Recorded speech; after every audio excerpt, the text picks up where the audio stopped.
এই সরকারকে নিরাপদ করতে হলে শেখ হাসিনার ফ্যাসিস্ট রেজিমের যেই ডালপালা এখনো আছে বা শেখ হাসিনার যে পরিকল্পনা, সেই জায়গাটা আমরা এখন কি করতে পারি এই সরকারকে রক্ষা করার জন্য? ধন্যবাদ আপনার এই প্রশ্ন। আমি এই মাসের 5 তারিখ থেকে এই যে রিভলিউশন হলো, আমি খুব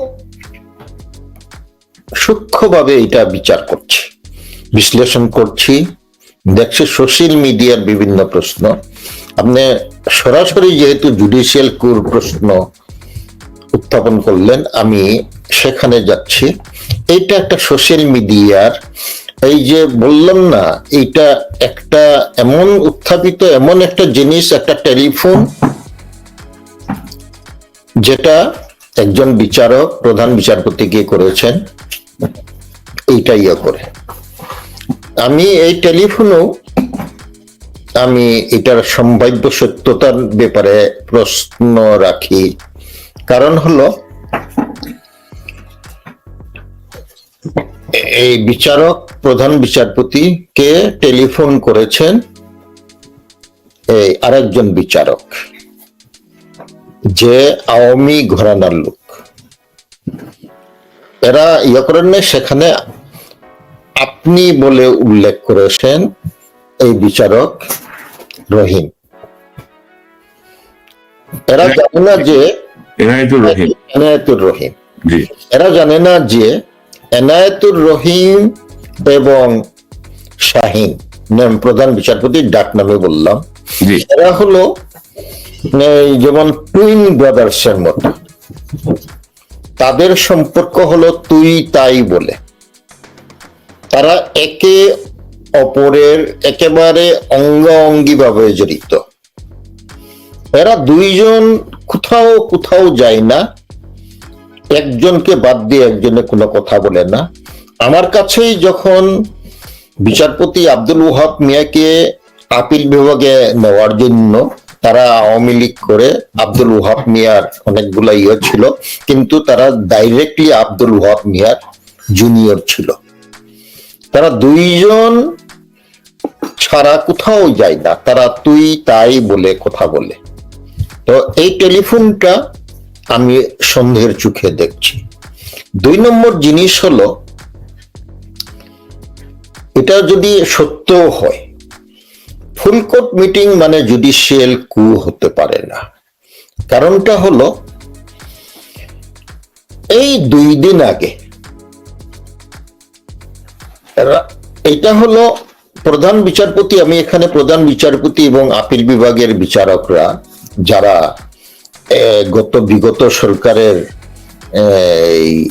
এই মানে কি বলবো সুবিধাভোগী, তাদেরকে তারা তাদের স্কিনকে বাঁচানোর জন্য, মানে তাদের পদ বাঁচানোর জন্য, রাষ্ট্রপতি হলো আরেকজন, একটা প্রেসিডেন্সিয়াল রেফারেন্স করে। যদিও প্রেসিডেন্সিয়াল রেফারেন্স আমরা এই পিলখানার এই হত্যাযজ্ঞের ব্যাপারে আমরা প্রেসিডেন্সিয়াল রেফারেন্স করেছি, এর আগেও আরো প্রেসিডেন্সিয়াল রেফারেন্স হয়েছে। এটা হলো বর্তমান রাষ্ট্রপতি, তারও তার রাষ্ট্রপতি হিসেবে, প্রেসিডেন্ট হিসেবে তার থাকার যোগ্যতা, তার সে একজন মানে বিগত সরকারের একজন চামচা বলতে গেলে। যে ব্যক্তি একটা দুর্নীতি দমন কমিশনের একজন মেম্বার, যে ব্যক্তি একটা ব্যাংকের ভাইস চেয়ারম্যান একজনের আন্ডারে, সে কোনোদিনই, সে ডিস্ট্রিক্ট জাজ ছিলেন খুব কম দিন, আমি তাকে ভালো করেই জানি। সে দুর্নীতি দমন কমিশনের মেম্বার হওয়ার জন্য আমার পিছনে পিছনে ঘুরেছে। তো এইসব ব্যক্তিদেরকে যখন দেশের রাষ্ট্র প্রদান করা হয়, তখন এইসব ব্যক্তির চরিত্র এরা তুষামুত করেই এই পথে উঠে। তো এই প্রেসিডেন্টের সাথে ওবায়দুল হাসান এবং বাকি বিচারকরা আপিল বিভাগের, যারা অনেক জুনিয়র ছিল, বর্তমান প্রধান বিচারপতি এবং আরো 7জন বিচারক আপিল বিভাগে, তারা অনেকেই কিন্তু বর্তমানে যে নবনিযুক্ত প্রধান বিচারপতি সৈয়দ রেফাত আহমদ, তার শুধু জুনিয়রই ছিল না, অনেকজন তার আন্ডারে ট্রেনিং নিয়েছে। তাদেরকে সৈয়দ রেফাত আহমদকে ডিঙ্গিয়ে তাদেরকে আপিল বিভাগে নেওয়া হয়েছে। রিসেন্টলি একজন মহিলা জাজকে নেওয়া হয়েছে, সে তো আমার মনে হয় না হাইকোর্ট বিভাগে মাত্র কিছুদিন আগে কনফার্মেশন হয়েছে। সে সম্ভবত 40তম সিনিয়রিটির দিক দিয়ে 40 বা 42তম সিনিয়রিটির দিক থেকে। তার এখনো মানে পূর্ণ বিচারক হওয়ার মতো যোগ্যতাই হয়নি, যদিও সে তার বাবা একজন ভালো বিচারক ছিলেন হাইকোর্টে, কিন্তু তার ম্যাচুরিটি দরকার। তো তাদের এরা মিলে রাতারাতি একটা প্রেসিডেন্সিয়াল রেফারেন্সে একটা অর্ডার দিলেন, যেতে রিকমেন্ডেশন করলেন, তারা অপিনিয়ন প্রকাশ করলেন যে বর্তমান অন্তর্বর্তীকালীন সরকারের আইন মোতাবেক তারা দেশ চালাতে পারে এবং তাদের তার এজাম্পশন ইন অফিস এটা লিগেল। তারা এই কথা ব্যক্ত করার পরে 2 দিন পরে কিরকম তারা জুডিশিয়াল কু করবে। আমি তো প্রধান বিচারপতি হিসাবে অনেকদিন ছিলাম, বিচারক হিসাবে অনেক দিন। তো ফুল কোর্ট রেফারেন্সটা অনেক কারণে প্রধান বিচারপতি ডাকেন। এটা হলো প্রথমত হলো সুপ্রিম কোর্টে বেশ অনাকাঙ্ক্ষিত একটা ঘটনা হয়েছে, যেমন লেডি জাস্টিসিয়ার যেটা স্ট্যাচু ছিল, আমি প্রথমেই সুপ্রিম কোর্টের একেবারে মেইন বিল্ডিং এর সামনেই করেছিলাম, দেশের সবচেয়ে স্বনামধন্য ভাস্কর্যকে দিয়া। এইটা মৌলবাদী এবং আমাদের কিছু সিনিয়র জাজ, বিশেষ করে মোহাম্মদ আব্দুল ওয়াহাব মিয়ার আপত্তি এবং কনস্পিরেসির জন্য আমাকে আমি বাধ্য হয়েছিলাম সেটা নেক্সট বিল্ডিং এর সামনে নেওয়ার জন্য, কিন্তু এখানে মেজরিটি বিচারকদের সম্মতি ছিল। আপনি সারপ্রাইজড হবে, এখনো ইরানের মতো মুসলিম ইসলামিক রিপাবলিক অফ ইরান তাদের সুপ্রিম কোর্ট হাইয়েস্ট কোর্টের সামনে লেডি জাস্টিসিয়ার মূর্তি বর্তমান, পৃথিবীর বিভিন্ন দেশে বর্তমান। তো এইটা কিরকম করে কিছু দুষ্কৃতিকারী ভাঙচুর করে এটা সরিয়ে দেয়। এইসব ইনসিডেন্টস এবং সুপ্রিম কোর্টকে যে কলুষিত করা, আমি জানি আপিল বিভাগের বিচারকরা, বিশেষ করে প্রধান বিচারপতি এবং এনায়েতুর রহিম আরো যারা আছেন একজন বাদে, এরা সবাই দলীয় চিন্তা চেতনার লোক, আওয়ামী লীগের দলীয়। কিন্তু আমি বিশ্বাস করি এই বিচারকরা সুপ্রিম কোর্টকে অবমাননা করা বা করা, যে কেউ এসে এইরকম কাণ্ড করা, এটা কোনো মতেই গ্রহণ করতে পারে না, অ্যাকসেপ্ট করবে না। মিনিমাম স্ট্যান্ডার্ড তারা বজায় রাখবেন, এটা আমি বিশ্বাস করি। তাদের অন্তরে, তাদের ভিতরে কি ভাস্কর্য ভাঙার জায়গাটা আপনি বলতে চাচ্ছেন যে এটা সুপ্রিম কোর্টের অবমাননা, তারা মেনে নেবেন না? সার্টেনলি। কিন্তু তারা তো স্যার ক্রমাগত শেখ হাসিনার নির্দেশে বিচার করে গেছেন, বিচারের রায় দিয়ে গেছেন, যাচ্ছে তাই করেছেন। এটা তো সুপ্রিম কোর্টের অবমাননা হয়নি স্যার? শুধু আমি তো স্বীকার করি বিচার বিভাগকে তারা কলুষিত করেছে, জি, আমি অস্বীকার করছি না, এবং তারা আওয়ামী ঘরানার লোক।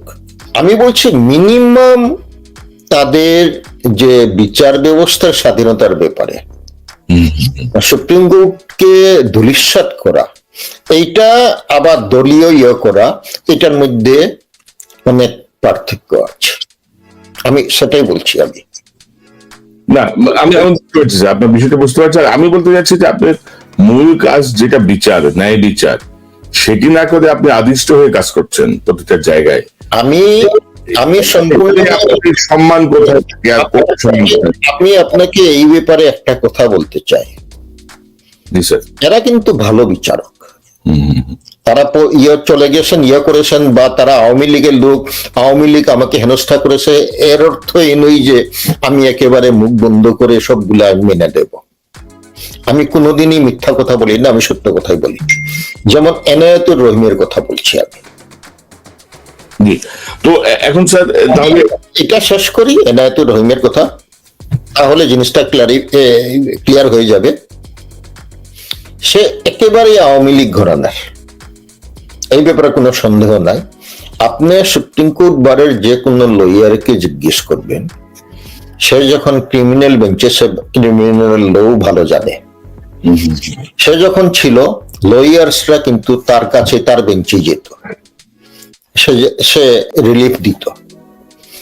সে বেগম খালেদা জিয়াকে কিন্তু জামিন দিয়েছিল কনভিকশনের পরে। এটা কোনো জাজ সাহস করবে না, সে কিন্তু সাহস করেছিল। এরপরেই তার, কিন্তু স্যার 5 বছর থেকে 10 বছর সাজা তো উনি বাড়িয়েছেন। তো আপনি অধৈর্য হলে, আমি বলছি তো, জি স্যার, আমি তো ওয়াচ করছি, আমি তো এই জুডিশিয়ারি অঙ্গ ছিলাম।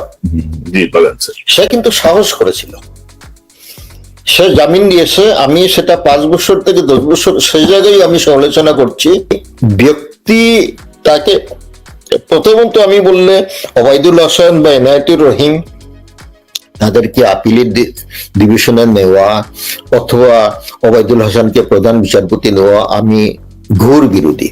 কারণ হলো তাদের চেয়ে অনেক সিনিয়র, যে আজকে যাকে প্রধান বিচারপতি করা হলো সৈয়দ রেফাত আহমদ, সে তাদের চেয়ে অনেক সিনিয়র, তাদের চেয়ে অনেক লেখাপড়া জানে। সে অমায়িক, সে কোনো পলিটিক্সে জড়িত না। সে আমার জুডিশিয়াল সার্ভিস কমিশনে অনেক দিন ছিল। ইভেন বিগত সরকারের আমলে জুডিশিয়াল সার্ভিস কমিশনে ঢুকেছিল। আমি যখন চেয়ারম্যান হলাম তখন আওয়ামী লীগের সরকার, আমাকে বলা হলো, কিন্তু আমি তাকে আমার এই যে কমিশনের বোর্ড থেকে তাকে আমি মেম্বার করে রেখেছিলাম, আমি যতদিন চেয়ারম্যান ছিলাম। তো এখন স্যার তাহলে হঠাৎ করে ধরেন রাষ্ট্রপতি রেফারেন্স চাইলো, সুপ্রিম কোর্ট রেফারেন্স দিল, এইভাবে একটা সরকার হতে পারে। আমি তো বললাম আপনাকে, তারপরে হঠাৎ করে আবার এই এই এই সভাটার কারণটা কি হতে পারে? শুধু কি ওইটা, যেহেতু সভাটা হয় নাই সেহেতু আমার সবার অন্য কোনো উদ্দেশ্য আছে কিনা সেটা তো জানি না। আপনি বলছেন যে অবমাননা, আমি আপনাকে ক্লারিফাই করলাম, জি এটা কোনো জুডিশিয়াল কু না। জুডিশিয়াল কু বলে কোনটা, সেটা হলো যেটা আমাকে প্রধান বিচারপতি হিসেবে থাকাকালীন আমার সাথে আমার অধস্তন বিচারকরা বঙ্গভবনে গিয়ে প্রেসিডেন্টের সঙ্গে ডিনার করে আমার সঙ্গে না বসা, এবং এইগুলা যখন আপনি প্রশ্ন করবো আমি বলবো এইগুলা হলো জুডিশিয়াল, এইটা না। না, তবে তবে আমি 2 দিন আগে তারা যে রায় দেয়, এরপরে এখন আর কিছু করার, কারণ তারা অলরেডি তাদের অপিনিয়ন এক্সপ্রেস করে ফেলছেন, বুঝলেন না? এখন তারা ওখান থেকে রিট্রিট করতে পারবেন না। এটা একটা হলো প্রেসিডেন্ট এবং এই বিচারকরা, তারা যাতে এই রিভলিউশনারি সরকার আসার পরে তাদেরকে যাতে পরিবর্তন না করতে পারে, তারা অতি উৎসাহী হয়ে এরকম একটা কাজ করা, আমি এটাই মনে করি। তাদেরকে কিন্তু বাদ দেওয়া না যায়, তাদেরকে তাদের অবস্থানটা ইয়ে করে, তাদেরকে সর্বসম্মত সিদ্ধান্ত গ্রহণের জন্য দিকে যাচ্ছে। তো এটাও স্যার এক ধরনের, ওই জুডিশিয়াল কু না হোক, এক ধরনের প্রচেষ্টা, তো এক ধরনের স্টেপ তো এই হতে পারে। কারণ হলো এই বিচারকরা এবং হাইকোর্টের মেজরিটি এবং 90% বিচারক কিন্তু আওয়ামী লীগের আমলে, সিনিয়র কয়েকজন বাদে, যার পরিপ্রেক্ষিতে